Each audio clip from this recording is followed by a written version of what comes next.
Footage of protesters dominated TV coverage after Supreme Leader Ayatollah Ali Khamenei declared incumbent President Mahmoud Ahmadinejad the winner. But the images changed after the government deployed massive security, leaving small bands of determined protesters upset over alleged electoral fraud to take to the streets to face the government crackdown.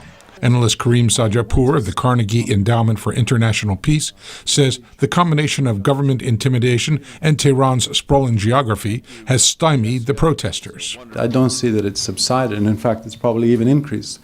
But because the regime has prevented people logistically from congregating in large areas en masse, we're seeing pockets of protests throughout the city of Tehran.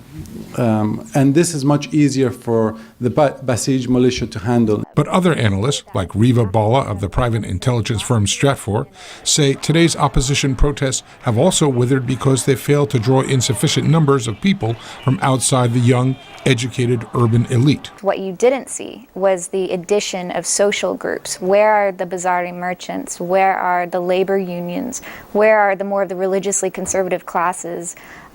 Huge segments of society.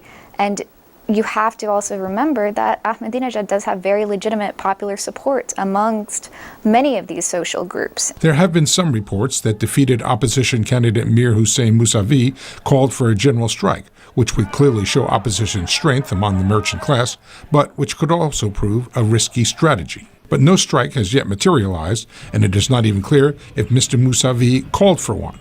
Mr. Ahmadinejad secured the wholesale endorsement of his re-election from Supreme Leader Khamenei, but Abbas Milani, director of Iranian studies at Stanford University, says Khamenei has been politically wounded by taking a partisan role. I think Khamenei's speech last Friday is the biggest error of his political career.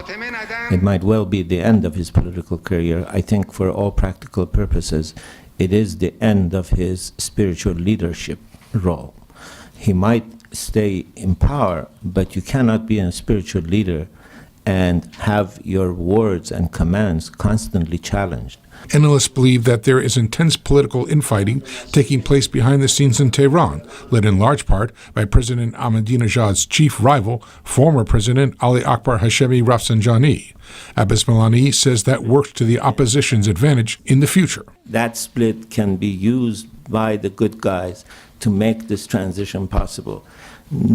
Never before has there been such a breach within the pillars of the establishment. Some analysts, particularly in the West, have likened today's demonstrations to the 1979 Islamic Revolution. But others say that is premature because the protests have lost steam and that, even if there are leadership fissures, there is no outward sign that the government in Tehran is ready to crack. Gary Thomas, VOA News, Washington.